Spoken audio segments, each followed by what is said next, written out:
Hello, and welcome to another episode of the Literary Lutheran Reads a Book of Concord. Today we are continuing to go through Article 23, the Marriage of Priests. Nevertheless, they do not seriously defend celibacy. They are not ignorant of how few there are who practice chastity. They create a counterfeit religion for their domain, which they think that celibacy helps. So we understand that Peter was right to advise that there will be false teachers among you who will secretly bring in destructive heresies. 2 Peter chapter 2, verse 1. The adversaries say, write, or do nothing truly, frankly, and candidly in this entire case. They actually argue only about the domain they falsely think is in danger and which they try hard to support with the wicked excuse of godliness. We cannot approve this law about celibacy that the adversaries defend because it conflicts with divine and natural law and disagrees with the very canons of the councils. It is clearly superstitious and dangerous.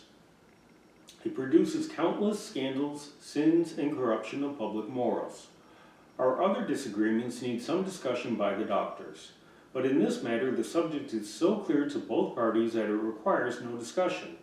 It only requires as judge a man who is honest and fears God. Although we defend the clear truth, the adversaries still have created certain reproaches for mocking our arguments. Arguments for the marriage of priests.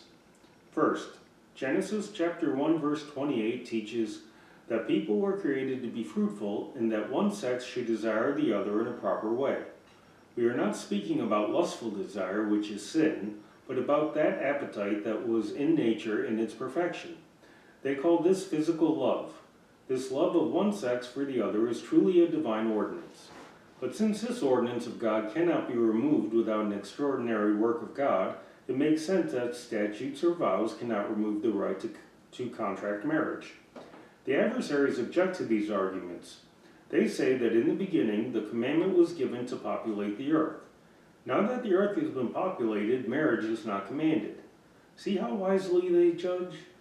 Human nature is so formed by God's word that it is fruitful not only in the beginning of creation, but as long as this nature of our bodies exists.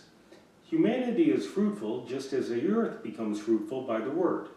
Let the earth sprout vegetation, plants yielding seed. Genesis chapter 1 verse 11.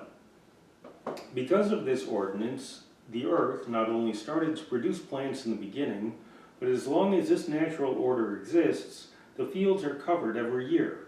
Therefore, just as human laws cannot change the nature of the earth, so without God's special work, neither vows nor human law can change a human being's nature. Second, because this creation or divine ordinance in humanity is a natural right, jurists have said wisely and correctly that the union of male and female belongs to natural right. Natural right is unchangeable. Therefore, the right to contract marriage must always remain. Where nature does not change, that ordinance which God gave nature does not change. It cannot be removed by human laws. Therefore, it is ridiculous for the adversaries to babble that marriage was commanded in the beginning but is not now. This is the same as if they would say, formerly when people were born with gender, now they are not. Formerly when they were born, they brought with them natural right, now they do not. No craftsman could produce anything more crafty than these foolish things. They were created to dodge a natural right. Therefore, let this point remain, that both Scripture teaches and the jurist says wisely, the union of male and female belongs to natural right. Furthermore, a natural right is truly a divine right because it is an ordinance divinely imprinted on nature. Because this right cannot be changed without an extraordinary work of God, the right to contract marriage remains. The natural desire of one sex for the other is an ordinance of God in nature, and for this reason is a right. Otherwise, why would both sexes have been created? As it has been said before, we are not speaking of lustful desires, which is sin, but of that desire called physical love.